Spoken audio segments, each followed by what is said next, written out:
VENATORIS. Humanity may have colonized much of the galaxy, but space remains as dangerous as ever, and so do the people inhabiting it.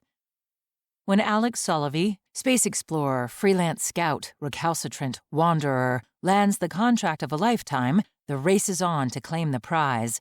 Now she must not only outrun but outsmart her rivals to uncover the secrets of an ancient, mysterious pulsar. For deep in the void, far beyond the reach of civilization, wealth and renown matter little absent the ultimate reward: survival. Set 5 years before STARSHINE, Aurora Rising Book One, Aurora Rhapsody No. 1, VENATORIS takes a younger, wilder, rough-around-the-edges Alexis Solovy and Kennedy Rossi on an unforgettable adventure across the stars. The fast lane I am flying down is one with no end in sight, filled with reckless adventure and paved with dangerous delights. Ashley Young. 2317, 5 years before the events of STARSHINE. Yuzhu Li Orbital Station, Shishen Stellar System, 1,080 parsecs from Earth. Double bourbon, straight up. Double everything, except the ice. Don't double the ice. Alexis Solovy glanced down the bar in idle curiosity at the source of the dramatic pronouncement. A woman with frizzy black hair and pale, bleached skin sagged off a stool and onto the bar, arms splayed out in defeat. She looked familiar, but damned if Alex could pull a name out of anywhere. Bad day? The woman didn't lift her head from where it lay propped sideways on her elbow. My ship is trashed. A mangled heap, bloody asteroid spun out when I tried to grapple it. I limped back here like a crippled monkey, jack shit to show for my trouble. Alex raised her glass in contrived sympathy and turned away. If the woman didn't have any useful leads, it wasn't worth the pain of engaging in conversation, polite or otherwise. Intel was the only reason to come to this godforsaken place, the sleaziest bar on the sleaziest space station for 2 kiloparsecs. Tidbits, information, leads. On a good night, contracts. Her eyes roved over the room in search of better prospects. The bar was nearly 2/3 full, loud and busy, but not so full as to preclude card and target games, and the occasional display of bravado. Bad synth blaring out of the speakers made it feel rowdier than the reality. Alex knew half the people on site. Some she was on a last-name basis with, others an epithet basis. Many were interstellar scouts, freelance, same as her, while a few were traders, smugglers, or both. But she didn't see any core reps or brokers. Was no one in this cursed place doing business? Alex, doll, you need something stronger than, what are you drinking? She leveled an unimpressed scowl in Bob Patera's direction as he leaned on the bar beside her. A Carina Nova. They make it in civilized places like Earth. Luckily, the bartenders visited civilized places. He nodded with as much vigor as his inebriated state allowed. Still, you need to get something stronger. Can't. I'm working. He stared at her skeptically, but couldn't seem to think of a suitable response. Finally, he took a long, fulsome sip of his drink, a dark and frothy concoction. Go on a date with me. It had to be at least the 74th time he'd asked in the 2.5 years since she'd met him. No. Why not? Because you think you're a space pirate, Bob. But I am a space pirate. She laughed in spite of herself. My point exactly. You dated that Ethan Tallis guy and he thinks he's a synth star. He is a synth star. And the dating happened years ago, before Ethan found well-deserved fame, but she wasn't inclined to correct him. He looked genuinely offended. I am a space pirate. Patera was a good guy, a functioning drunk and a righteous lech, but a good guy nonetheless. He took the odd scouting job mostly to entertain himself and to have tales to brag about at any of a staggering variety of bars, of which this was only one. Oh, clearly, but she recognized the man the instant he stepped in the bar and made sure she was the first person he made eye contact with. Sorry, Bob. Gotta go. Working. The man sat down at a table in the corner near the door. She stood up and headed for it with an air of deliberate casualness. It wouldn't do for anyone else to notice him and beat her there, but she also didn't want anyone else to notice her running for him. She made it to the table scot-free and slid in opposite him. "You have a job?" Perhaps not the smoothest greeting, but she rarely had the patience for pleasantries. He didn't appear to mind. As a respected and experienced broker for numerous Alliance cores, he presumably knew interstellar scouts weren't always the most socially well-adjusted people. Astro Materials is getting ready to post an open contract for rare high-value elements at a newly discovered pulsar in Messier 71. Messier 71 lay a considerable distance from Shishen, out in the void beyond settled space. She was okay with that. What's special about it? It's a millisecond pulsar with 3 suspected planets identified. The scientific data is so promising they already gave it a name, Shanshuo. It's the Chinese word for scintillation, I know, and it's an open contract?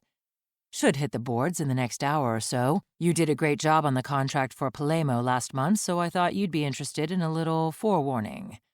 Pulsar planets were rare, and rare was interesting. Better yet, millisecond pulsars were very, very old, which meant lots of opportunities for elements to bake, mature, and transform. The odds leaned toward something lucrative waiting at Shanshuo. She harbored no doubts she would find that something if it was there to find, but she also had to find it first. What's the payout? Depends on what you find. Her gaze bore into him until he made a prevaricating motion, 200,000 to 1.2 million. She managed to stand up without sending the chair skittering across the floor. Appreciate the tip. Then she slinked out the door, hoping no one noticed her exit, and hurried down the curving walkway to the station's outer torus as she messaged Kennedy. "Ken, where are you? It's time to quit partying and start working." The response took several seconds to come in. "Are you sure? I literally just met a delicious merchant from Arcadia. He sells custom wideband decryptors fabbed on site. And he needs you to come to his hotel room so he can show them to you?" Actually, I suggested the hotel room. Alex reached the transfer lift and hopped aboard as it departed. "Hey, it's your vacation, but you said you wanted to come on a job with me so you could, and I quote, see what I did with all my free time. Here's your chance. You can stay and bed Don Juan if you want, but I'm clamps off in 20. Oh, fine. I'll meet you at the ship. I've got to disentangle myself here. 20, Ken." The hangar deck did not look to be in compliance with any safety regs from this century, and certainly not Earth Alliance regs, which Shishen claimed to be subject to. Maybe the jurisdiction got fuzzy once one breached space. Alex knew better, though. Her mother, Queen Admiral of the Universe, Earth Alliance Strategic Command Division, would have an apoplectic fit if she saw the wreck this place was, but her mother did not deign to frequent places such as this. A third of the bays were filled with half-broken ships while their owners, bots and assorted mechanics, tried to put them back together. 2 men were busy installing a new impulse engine in the ship next to hers, right there on the dock. She shook her head and strode past them. The Sion sat at the end of the left row. Sleek, aerodynamic lines gleamed panther black, giving it a predatory appearance. It wasn't the largest ship in the bay, but by God, it was the most beautiful. As well it should be, since she'd designed it herself.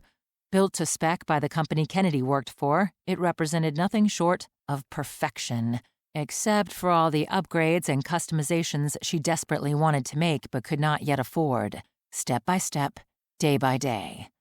Kennedy came rushing up behind her, a mess of golden curls bouncing around a flush face as she repositioned the straps of her jade slip dress on her shoulders. She skidded to a stop in a huff. "Huh, you're not on board yet. I could have gotten—" "You can tell me on the way, Ken. Come on." "Where are we going?" "On an adventure. Trust me, it'll be fun." Sion, Messier 71, PSR J1952-1846, 4,220 kiloparsecs from Earth. Many people believed humanity's mere presence in the stars beyond its home planet had rendered space civilized. Superliminal travel allowed them to hopscotch over the void on their way from one colony to the next. Half the time, they didn't even bother to glance out a ship's viewport and note it was the stars they journeyed through. But out here, 1,200 parsecs from the nearest settled world, which happened to be the most uncivilized world of them all, run by gangsters, murderers, and thieves, space revealed its true nature: vast, untamed, dangerous. In other words, her playground. Alex noted all this with a brief smile of anticipation as she increased the thrust of the impulse engine and accelerated into the stellar system hiding in a far corner of Messier 71. Not the venue for idle musing. The race was already on. Word of the contract had spread across the width and breadth of the freelance scout network by now, and she'd be deluding herself if she thought she'd be able to close this deal without competition. The rules for claiming property in unexplored, unowned space were straightforward. Plant a beacon at the location detailing the extent of the claim and the name of the claimant. Once the broadcast reached the relevant authorities, a matter of seconds, the claim was certified. Period. Full stop. It was the only practical way to handle development of the 40 billion star systems still unexplored in their little corner of the galaxy. The various governments generated much to do about their new discoveries. Corporations, however, simply took what they wanted. Well, it would be more accurate to say corporations paid people to find and claim what they wanted for them. People like her. "Oh, certo," Alex groaned as the long-range scanner picked up the telltale signs of another vessel in the system. A database check identified the owner of the ship, bearing that particular emission signature. "Problem?" Kennedy muttered as she ascended the spiral staircase from the personal quarters below, wearing far more appropriate sweats and a tee. "Joaquin Chiral's here." Her friend leaned against the cockpit half-wall and crossed her arms over her chest. "Who?" "Asshole extraordinaire. Not a scintilla of hunter skills to his name. He wouldn't recognize a neutron star glitch if it sauntered up and slapped him across his peevish face." Kennedy's eyes narrowed in contemplation. "Wait, is he that guy we bumped into on Demeter last year? He was cute." "Really, Ken? I offer a string of insults by way of introduction and you go straight to cute?" "Well, I didn't say he was nice or upstanding, just said he was cute. I can't believe you haven't put a second chair in the cockpit yet. Where am I supposed to sit?" Alex shrugged. "The floor? The couch back in the main cabin? You're the only person who ever comes out with me." "What about Malcolm?" She snorted. "We're nowhere near the stage where he goes with me, anywhere that isn't on Earth. Seriously, he hasn't even seen my bedroom." "Here on the ship or at your apartment in San Francisco?" "Either." She'd been on 2 dates with Lieutenant Colonel Malcolm Jenner in the past month. The third might have happened this week, were she not out here in the void. Perhaps it would happen next week, if she didn't die out here in the void. He wasn't her type. For one, he was military, a Marine of all things, which she'd been swearing off since a long time. He was upstanding and proper and gentlemanly to a cringe-inducing fault, but he was also smart, considerate, and funny in a self-effacing way, and handsome, even if he did have to keep his hair shorn to an annoying military close crop. For reasons she hadn't yet found words to articulate, she liked him. Maybe. She'd worry about it later. Right now she had to work. Chiral wandered around 5AU out from the pulsar, searching for the outermost planetary body. If so, he was searching in the wrong place. Shanshuo hadn't been receiving scientific attention long enough for the eccentricities to be accurately measured, but the orbit appeared wildly erratic. Chiral was guessing. Alex studied what data existed on the subsequential orbits of the third body. Orbit 1. Inclination, 12.3 degrees. Omega, 147 degrees. Period, 3.8 years. Orbit 2. Inclination, 17.6 degrees. Omega, 132 degrees. Period, 4.1 years. Orbit 3. Inclination, 9.5 degrees. Omega, 153 degrees.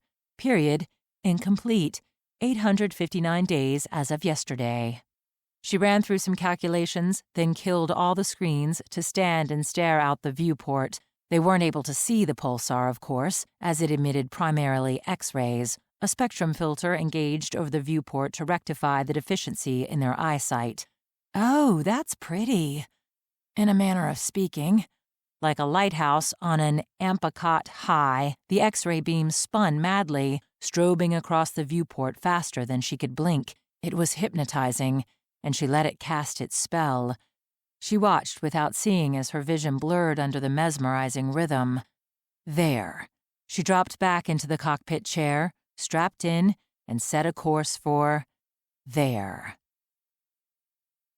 Cold gas giant, 0.8 the size of Jupiter, sporting a standard hydrogen and helium composition. Likely a captured planet, although with an orbit this close it must have been falling into Shanshuo for billions of years. Still, gas giants, whether cold, room temperature, or hot, ranked among the most common non-stellar bodies in the galaxy. Ugh, boring. Kennedy now sat on the floor, propped up against the wall eating roasted almonds. Are you kidding? Look at those colors, at the way the clouds swirl together. This planet is spiffing art. She didn't disagree, but... I know, but we're not here for art. We're here to find elements worth money to astral materials. And as lovely as this planet may be, it's not lucrative. One day I'll have earned sufficient credits to be able to spend days gaping in wonder at such sights, but that day isn't today. I'm sorry, I didn't mean... She spared Kennedy a quick, closed-mouth smile. And I didn't either. Kennedy, or more specifically her family, was wealthy beyond the numbers to count it. But it hadn't mattered since 7 minutes after they'd met as freshmen at university. With a sigh, she started to pull away and shift her focus to the inner bodies when the scanner beeped to inform her of another vessel in proximity. She glared at the screen incredulously. Chiral was ghosting her? Shit. His ship was faster than hers, one reason she desperately needed the proceeds from this contract. If he could track her, he'd be able to leapfrog her the instant she struck figurative, or possibly literal, gold and sling a beacon. He could steal the discovery out from under her while she watched in impotent fury. And he would do precisely that without a moment's hesitation. Damn it, I should have spent last month's money on a real dampener field instead of a new ionized gas analyzer. The dampener field was on the list, but the list was a busy place. And now she floated out here with no way to mask her engine's emission signature and no way to shake Chiral's tail. You know, IS Design recently introduced a new prototype dampener field which is 19% more effective at 81% the power requirements of the previous gen model. Did you design it? I helped. A lot, in truth, but I'm still too low on the corporate ladder to get the credit for it. In response to Alex's questioning gaze, Kennedy grinned smugly. Soon. I've no doubt. Alex pretended to be scanning the planet below, like there might legitimately be something worthy of finding, while she racked her brain for a solution to the problem that was Joaquin Chiral. It seemed she was not going to be allowed to explore the system. Investigating every object for possible valuable elements, she'd only have one real shot at finding and claiming the mother lode. So where could the mother lode be hiding? She leaned down and grabbed a handful of Kennedy's almonds. The second suspected planet had, by the timing measurements, a notably strange orbit. She considered it a minute and palmed her forehead with her free hand. I'm an idiot. Not usually. The second object the researchers detected isn't orbiting Shanshuo, it's orbiting this planet. It probably got brought along for the ride when the gas giant was captured. So, regardless of whether it's a moon, planetoid, or true planet, it'll be small and rocky. Small and rocky is... boring? Alex chuckled. Well, yes, okay. This leaves the innermost body. It's zipping around at an orbital period of 3.2 hours, which means it's close to the pulsar. Damn close. Dangerously close, at least for a puny little personal scout ship.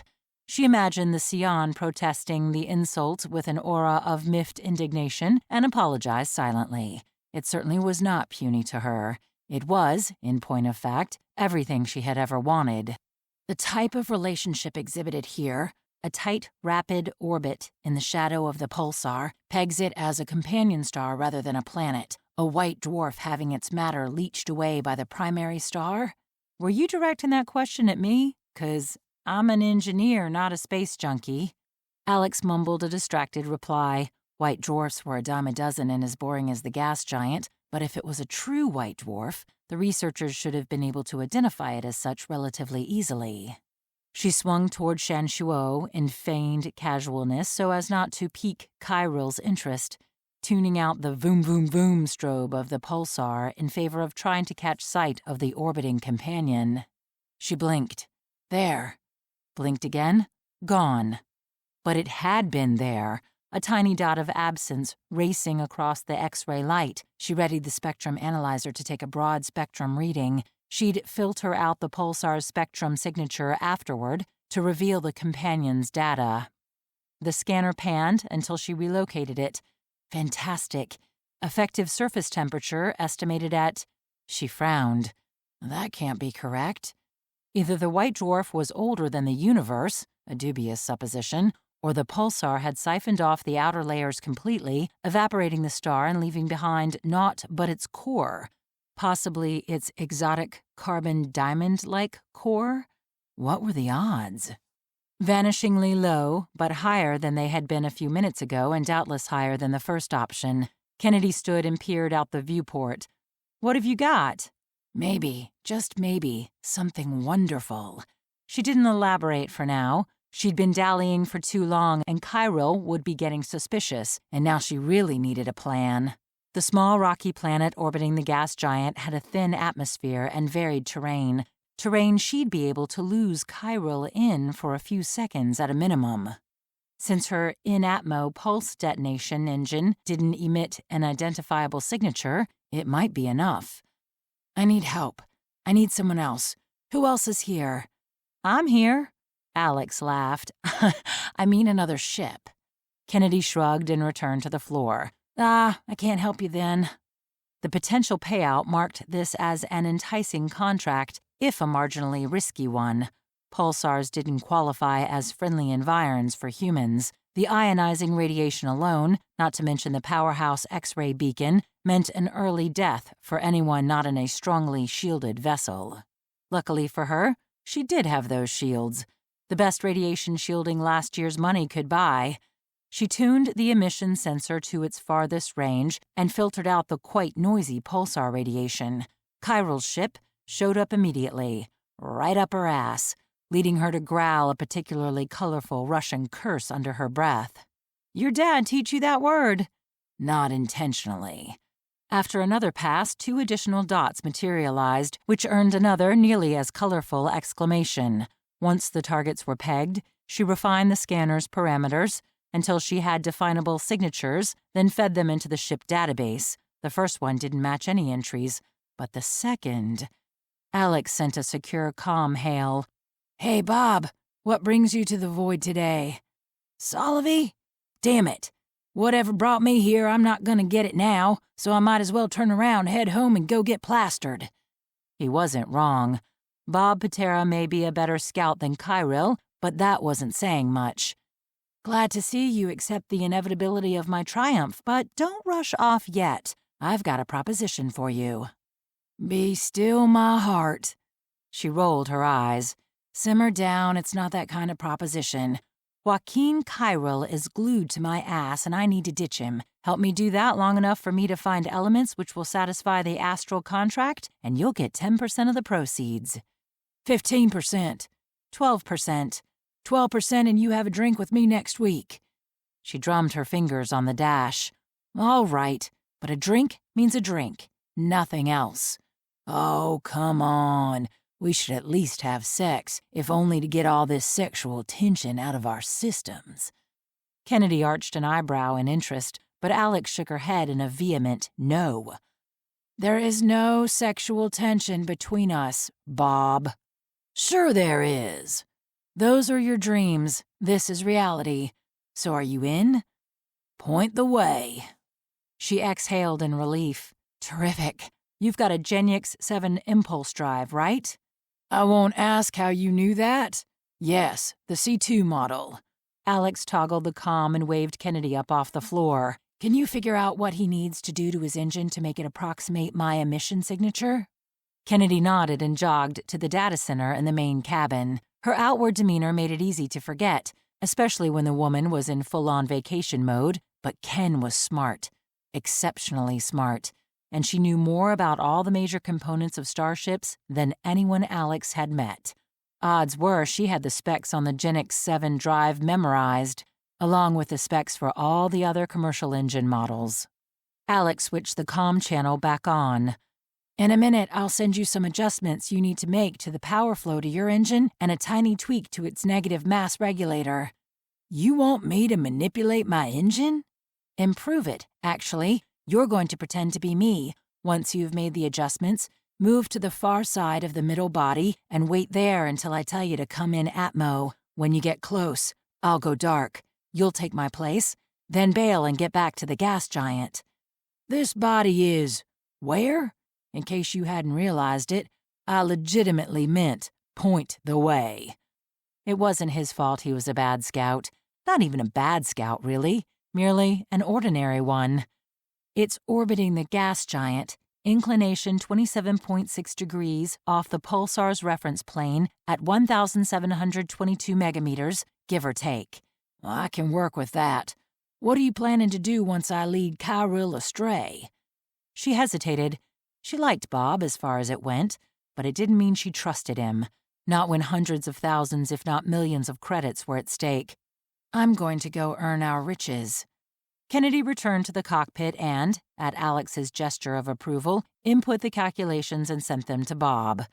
"Fine, don't tell me. I'll just fly around jerking off until you decide I can stop. What you do on your ship is your own business." "It most definitely is. Got your instructions. Give me 5 minutes." Alex veered around a bit to make it look as if she were chasing down a potential find, shaking her head when Kyril followed her like a proselyte. Still, he had to be getting suspicious by now. But what was he apt to do? Find anything of value himself? Abruptly, she stood and paced through the main cabin to burn off a fraction of her mounting nerves. She needed razor-sharp reflexes for what came next, not the jitters. "So where are we running off to once you lose this Kyril guy?" Alex pointed out the viewport in the direction of the pulsar. Kennedy canted her head to the side. "Sure, why not?" It took 6.5 minutes, but Bob reported in. "I'm on my way to you." She returned to the chair in a flash. "I see you. Coming under the planet's profile so he won't pick you up." "Yep. You truly hate this guy, don't you?" "Don't you?" "He's a gilded spoon prick, no doubt." "He's a thief. He lets others do the work, then finds underhanded ways to steal what he can from them. And he is brutal and unrepentant about it." "Fair assessment. I guess I don't take it as personally as you do." One of 1,000 reasons why she was better at this than him, and would soon be the best. Alex accelerated away from the gas giant and toward its satellite, and this time she smirked when Kyril followed behind at some distance. Did he honestly think she didn't know he lurked out there? The atmosphere turned out to be even thinner than she'd expected. She glanced at Kennedy. "Will the pulse detonation engine operate in this week of an atmosphere? I mean, it should, right?" Kennedy scrutinized the HUD screen displaying the gas percentages and cringed. Probably?" "Good enough." She pointed the nose of the ship down and dove. When the atmosphere began to fight her, she reached over and activated the transition from impulse power to the pulse detonation engine. They held their breath. The ship jerked as the engine struggled for a minute, then began humming quietly. The meager cloud cover dissipated to reveal a mountainous terrain. Perfect. She leveled off a kilometer above the surface. "You'll want to strap into the jump seat." Kennedy's eyes widened. "Should I get a drink, too?" "After." Her face contorted into a grimace as she retreated to the main cabin.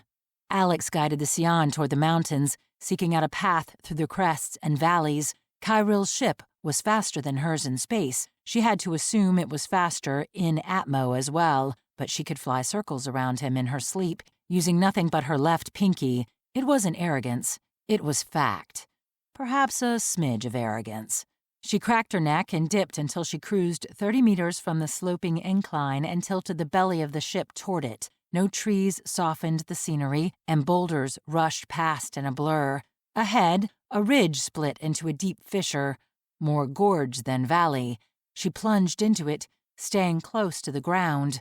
Kyril emerged from the bluffs behind her. He'd drawn far too close, which represented a problem. He must think she was zeroing in on a find. This gorge was doing nothing for her. She spotted a narrow cleft to the right. Too narrow? Nah. She increased her speed, flipped the ship sideways, and slipped into the gap. "Alex, the hell!" She gritted her teeth and tried to concentrate on flying. The gap hadn't widened yet. "I did tell you to strap in." Reluctantly, she spared a brief motion to activate the comm channel. "Bob, get down here and head to 32.2 degrees north, 114.1 degrees west." The coordinates lay 100 kilometers northwest of her current location. It should work. "I'm not finished yet." "Bob." "Right, heading there now."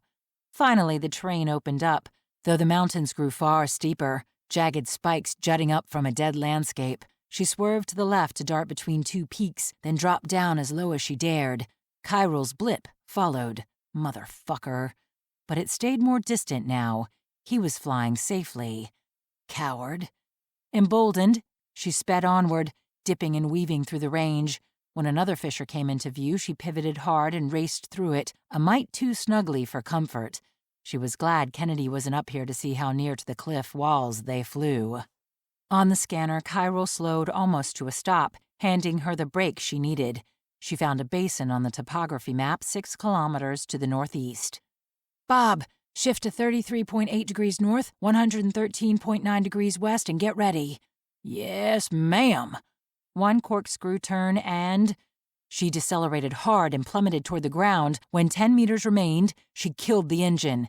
"Now, Bob, 17.8 degrees north heading, then get back to space ASAP." The ship shuddered roughly as it slammed to the ground. A couple of yellow warnings flashed across the HUD, but nothing critical. "You are one crazy woman, Solovy." "Thank you. I'm flattered." Kennedy's voice sounded shaky behind her. Did we crash?" "Not technically. It's not crashing if it's on purpose." Chiral had begun moving again and closed in on her location. Alex peered up as he passed overhead, but the paltry light didn't allow her to make out his ship. "Keep going. Keep going." He kept going, following Bob's blip into the darkness. Bob did a surprisingly decent job of picking up where she left off. She was moderately impressed, not as if she'd tell him so. But if she re-engaged the engine too soon, Chiral's scanner might pick up the energy flare. She breathed in, out, waited. Slowly, cautiously, she lifted off the surface, spun and climbed through the atmosphere in the opposite direction from where Bob had flown. They exited on the opposite side of the satellite from the gas giant, at which point she had no choice but to run the impulse engine for a minute or so. "You can unstrap now." Kennedy stumbled into the cockpit. "Okay, that sucked. What's next?" Alex didn't answer. Better for her friend not to know until it was already done. No time to reconsider. She activated the S-Loom drive and executed a pinpoint superliminal traversal to barely outside the not-a-white dwarf, not-a-planet's orbit. The warp bubble had hardly formed around the Sion when it evaporated. Only then did the surge of adrenaline hit her. A 2.7 AU superliminal trip was not a maneuver one did every day, mostly due to the fact it was dangerous as all hell. If she'd delayed another second, 3/4 of a second, before disengaging the S-Loom drive, they would have found themselves inside the pulsar and dead. "Did you? Oh my God, you did. I'm gonna go back to the couch and faint." Alex grinned a bit wildly. "What? It worked, didn't it? And if it hadn't? We'd never be the wiser. Because we'd be vaporized." "Yes, now I don't have a lot of time, so hush." Kennedy nodded weakly and wandered off. "Couch, fainting. This is the worst vacation ever." Alex blinked and worked to focus the adrenaline rush on productive endeavors such as catching up to the object, whatever it was, and matching its orbit. Something else guaranteed to be fun, since it was moving fast. At such close proximity, the pulsar taxed the radiation shield, but it would hold, she hoped. If this panned out, Astral-owned industrial vessels, equipped with far stronger shielding, would be able to hang out here for weeks at a stretch, but she couldn't risk staying more than that. She checked the diagnostics. 24 minutes. She had a solid bead on the orbital path of the object now, and she accelerated into a parallel trajectory. It gained on her from behind. She continued increasing her speed until she'd matched its velocity, and it whisked along, a sliver under 4 megameters off her port. Trajectory stabilized. She blocked the massive X-ray radiation of the pulsar from the viewport and looked over. She'd seen many interesting things in her 3 years of freelance scouting, beautiful things, terrifying things. She needed a little sleep and a lot of drinks to process what she saw now, but she suspected this topped them all. "Ken, get up here." "But I'm still fainting." "Whatever, get your ass up here." The planet-sized body, a quick measurement suggested a 40 to 50,000 kilometer diameter, appeared to be composed of a crystalline mineral so clear it was nearly transparent. The sole reason she was unable to see all the way through to the other side was that eventually, thousands of meters below the surface, the inner core darkened into an extremely dense form of carbon. Beyond the brilliance of the outer material, the body remained no more than a trace of natural luminosity. Plainly no longer a white dwarf, not for millennia. The result of it being stripped of its outer layers, then its stellar nature, was a surface and outer core which looked a great deal like diamond, but was likely something far more precious. "What? Oh." Kennedy brought a hand to her mouth. "This is the most exquisite thing I have ever seen." "Pretty much. You upgraded your radiation shield, right? Because I can get you a next-gen kit for cost. Let's do that, soon as we get back." Many white dwarfs had carbon-oxygen cores, but humanity thus far lacked the technology to harvest stars. Cold planetoids, on the other hand? A dozen so-called carbon planets had been stripped bare to minimal riches for companies long forgotten, but only one other true diamond planet had ever been discovered, orbiting the Firen pulsar. 120 years ago, the Magellan Aeronautics founder had made a fortune and funded an entire generation of interstellar private spacecraft by being the first to reach it and mine it. Alex jerked out of the reverie. Crap, the beacon! She'd been mooning over the splendor of the singular object speeding alongside them, to the point of forgetting her mission. She hurriedly programmed in the details she hadn't known until now and launched it directly at the body. The beacon plummeted to 6 kilometers above the ground, then decelerated and adopted a low-altitude orbit and began transmitting to everyone in the galaxy who mattered. Alex sank in her chair with an exuberant cackle. "Bob, you and I are going to be rich. Well, I'm going to be rich. You're going to be slightly more affluent." Kennedy's face lit up in excitement. "If you're truly earning that much money from this find, I have got so many ideas." "Assuming you survive the next few minutes, Kyril just turned tail and made a beeline for the pulsar, or for you. I'm guessing for you."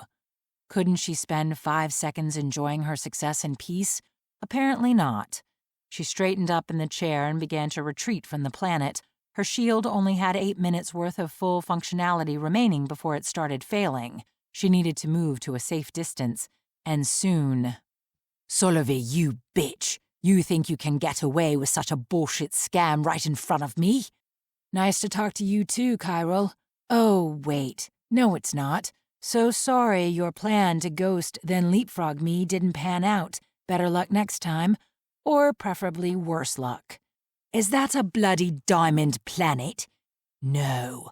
No way are you stealing millions from me. Not this time." "He wouldn't dare try to shoot you down, would he?" "Strap back in." She killed the heat and lights in the cabin and diverted the extra power to the defensive shield and increased the distance between her and the pulsar. Another couple of megameters and she'd be distant enough to engage the S-loom drive and disappear. The Sion shuddered as the laser hit it full-on broadside. Kennedy's shocked gasp echoed behind her. "Oh, that bastard shot at you!" "Not so cute now, is he?" The shield held, but it had depleted to 38% from the single hit. Kyril had top-of-the-line everything, it seemed, including weaponry. Alex hit the comm. "God damn it, Kyril. If you shoot at me again, you will regret it. It would be such a shame if you accidentally got too close to the pulsar and met an unfortunate demise. Astral materials will mourn your death while they pay me for the contract." Fuck no. Not gonna happen. She frantically pulled power from everywhere she could find it to recharge the defensive shield faster, located Kyril on the scanner, and locked in. She returned fire. The laser skimmed off his hull. Nose down, fired. Hard port, fired again. She arced above him in a high G maneuver, firing the whole way. His shield had to be getting low. Hers had climbed to 70%, which was a good thing, as he finally managed to track her and return fire. In a flash, she was down to 9% shields. "Hit him again, I got your back." Bob arrived out of nowhere above Chiral's ship. Bless his drunken soul. She fired once more. So did Bob. Hers hit first, but it was Bob's shot that broke through the shield and caught the port rear of the ship. Hard. The force of the strike sent Chiral's ship hurtling toward Shanshuo in an uncontrolled spin. No blip on the scanner appeared to indicate the launch of an escape pod or chute as the ship was swallowed up by the pulsar. Alex threw her arms on the dash and dropped her head onto them. "Okay, Bob, 20%. And 2 drinks. You earned it. I didn't actually mean to kill him." He sounded almost remorseful. She got that. "He intended to kill us. If you try to show mercy to someone like him, they will twist it back on you and use it to destroy you." "When you put it that way, well, frankly, in your sultry voice, it's kind of hot. Drinks. When and where?" She sighed in weary amusement. "I'll be in touch. Promise." When she lifted her head from the dash, Kennedy was standing beside her, staring out the viewport. Her hands trembled at her sides. "Is it always like this?" "Scouting? Nah. Sometimes it's dangerous."